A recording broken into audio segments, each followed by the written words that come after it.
ایک شخص مسجد میں نماز ادا کرنے کے لیے اندھیری رات میں گھر سے نکلا۔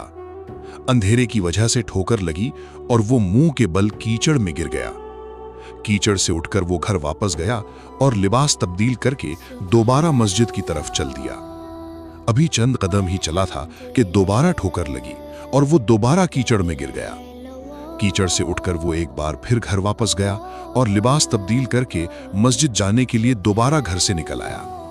اپنے گھر کے دروازے پر اسے ایک اجنبی ملا جو اپنے ہاتھ میں ایک روشن چراغ تھامے ہوئے تھا۔ چراغ والا شخص چپ چاپ نمازی کے آگے آگے مسجد کی طرف چل دیا۔ اس بار چراغ کی روشنی میں نمازی کو مسجد تک پہنچنے میں کسی دشواری کا سامنا نہ کرنا پڑا اور وہ بخیریت مسجد تک پہنچ گیا۔ مسجد کے دروازے پر پہنچ کر چراغ والا شخص رک گیا۔ نمازی اسے وہیں چھوڑ کر مسجد میں داخل ہو گیا اور نماز ادا کرنے لگا۔ نماز سے فارغ ہو کر وہ مسجد سے باہر آیا تو اس نے دیکھا چراغ والا شخص اس کا منتظر ہے تاکہ اسے دوبارہ چراغ کی روشنی میں گھر تک چھوڑ آئے۔ جب نمازی گھر پہنچ گیا تو نمازی نے اس اجنبی سے پوچھا، آپ کون ہیں؟ اجنبی بولا، سچ بتاؤں تو میں ابلیس ہوں۔ نمازی کی حیرت کی انتہا نہ رہی۔